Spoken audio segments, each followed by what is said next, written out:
Estejam bem, todos estejam preparados para mais uma aula de English with me.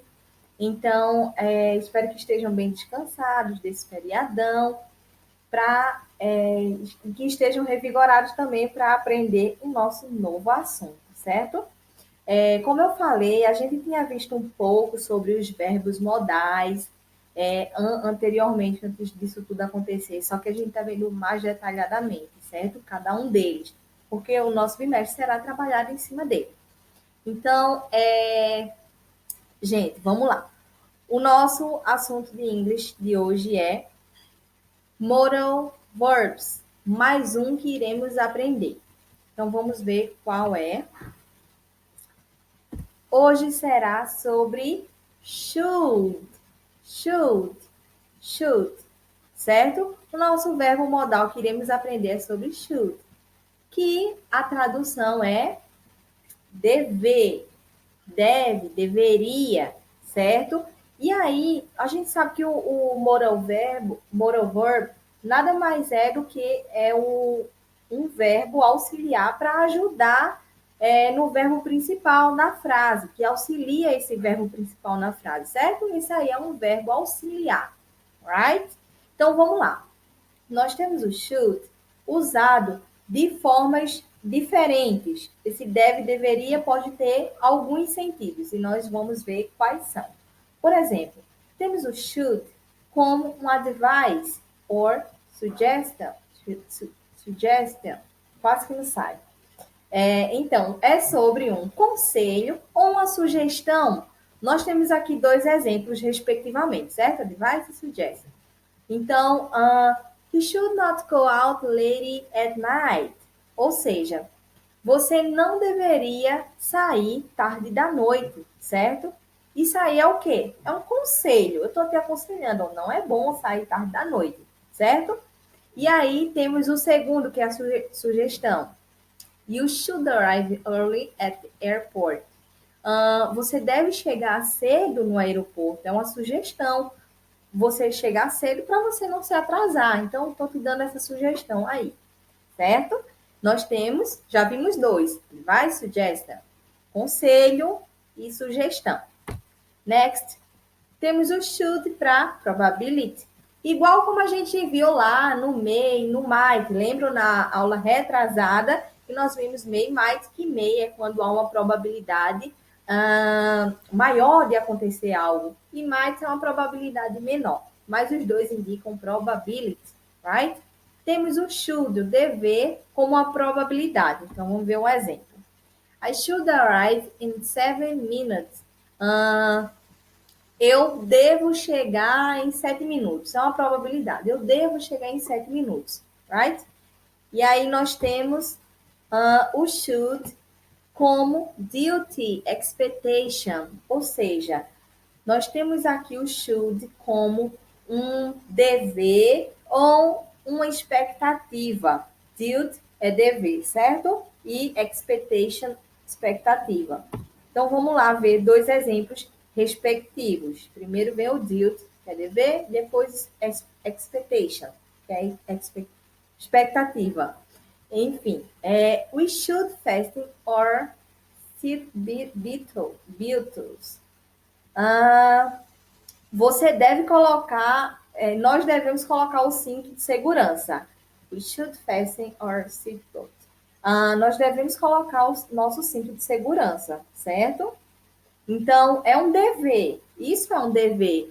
A gente colocar o cinto de segurança no carro é um dever, que a gente tem que cumprir esse dever. É porque se a gente for pego sem o cinto, a gente é multado. Então, nós devemos. Duty, dever. She should get home in a few minutes. É uma expectation, uma expectativa. Ela deve chegar em casa em alguns instantes, em alguns minutos. She should get home in a few minutes. Uma expectativa, certo? É ela chegar em alguns minutos em casa. Então, é basicamente isso. Nós temos aí, ó, 1, 2, 3, 4, 5 formas da gente usar o should. Advice, suggestions, probability, duty, expectation. Right? E aí tem os exemplos que aí fixa melhor na nossa memória.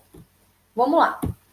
Nós temos aqui 3 formas, certo? Igual quando a gente viu nos outros verbos no moral verb que a gente viu semana retrasada, que é nas frases sentença afirmativa, frase negativa e interrogativa. Nós vamos ver como fica aqui o should, ok?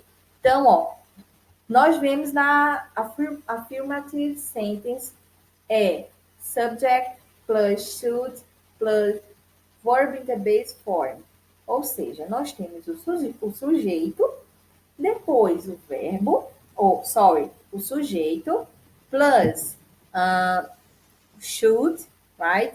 Que é o nosso verbo auxiliar, que vai auxiliar aqui, ó, esse verbo na forma base. Quando eu digo o que é esse verbo na forma base?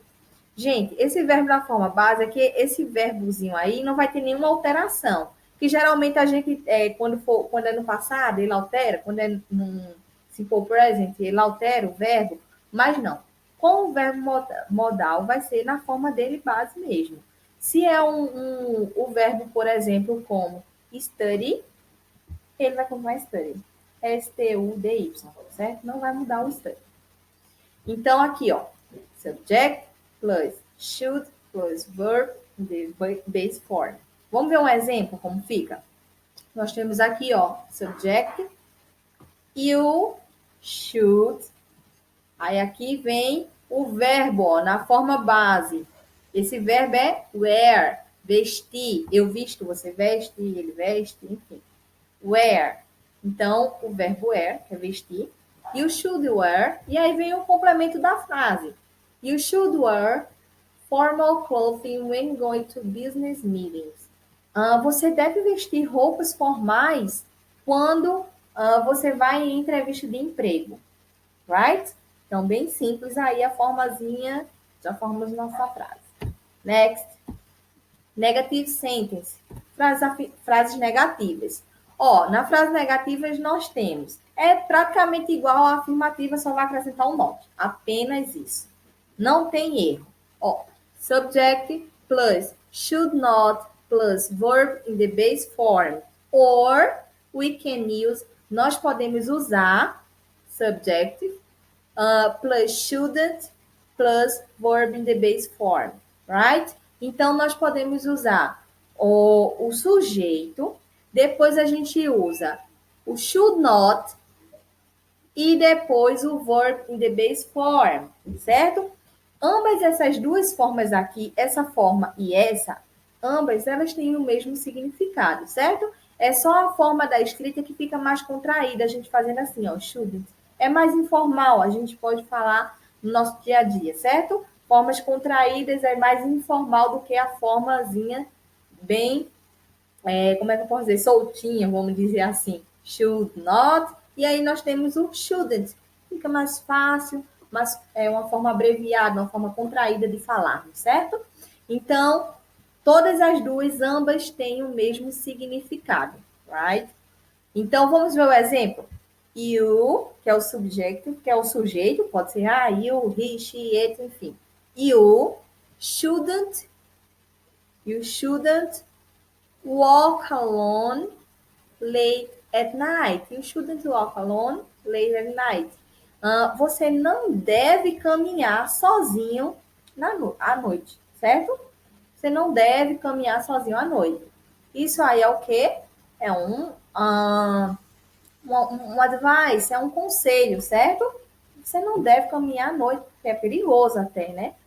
Então, podem ver aí, ó, nós temos o subject, o shouldn't e o walk, que é o nosso verbo, em questão aqui, na forma base. Porque, um exemplo aqui, se a gente precisasse alterar, aí no passado ficaria walked, ficaria o ed, walked, no final, certo? Ficaria esse ed, mas aqui a gente não muda, vai ficar o verbo aí normalzinho, do jeito que ele já vem prontinho pra gente. Então, you shouldn't walk alone late at night, ok? Você não deve andar sozinha à noite. É basicamente isso. Só acrescentar o not, que é a diferença da afirmativa. E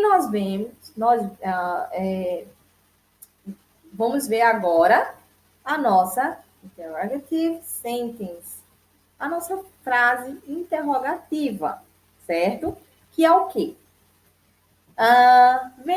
O que é que acontece? Na afirmativa vem o sujeito, o should, o nosso verbo na forma base e o complemento da frase. Na negativa, vem o sujeito e a gente vai acrescentar só o quê depois do should? O not, certo? Então, acabou aí. E na interrogativa, o que é que a gente vai fazer? A gente vai inverter a situação, ó, gente. A gente vai inverter, certo? O que é que vem na interrogativa primeiro? Vai vir o should. Na interrogativa primeiro vai vir o should. O que o should vem em segundo lugar, agora vai vir em primeiro. Só inverter a situação. Então, vai vir o should primeiro, aí depois é que vem o nosso sujeito, certo? E depois o nosso verbo na forma... o verbo na forma base vai continuar na terceira posição em todos os três. Só que a diferença da afirmativa e da interrogativa é só que inverte a ordem aí do sujeito e do should, certo? Então, o should aqui vem em primeiro lugar e depois o sujeito em segundo, right? É só isso, inverteu. Should plus subject plus verb in the base form.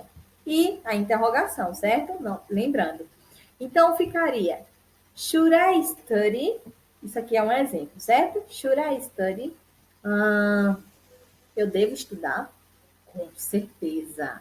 Absolutely. Com certeza você deve estudar. Então, should I study? Então, esse é um exemplo, certo? Então, espero que vocês tenham entendido. No caso, a gente tem que aprender essas regras, certo? Para a gente poder formar uma frase utilizando esse modal verb, que é o should. Então, tá vendo que aqui na afirmativa, o subject vem em primeiro lugar e depois o should? Na interrogativa, é só inverter. O should vem para cá, no lugar do subject, e o subject vem para o segundo lugar, no lugar do should, right? É basicamente isso, gente. Não tem errada. Com os exemplos, fica melhor, assim, de nos situarmos no ambiente, certo? Então, qualquer dúvida que vocês tiverem, vocês podem contar comigo. A gente vê uma melhor forma de vocês conseguirem entender. Caso não estejam entendendo, estou disponível para vocês sabem disso. E espero que tenham gostado também. Até a nossa próxima aula, nós iremos ver outros verbos modais, modal verbs, no decorrer das nossas aulas, right? Então, beijo, fiquem com Deus, muita saudade de vocês. Fiquem com Deus e see you next class. Bye, bye.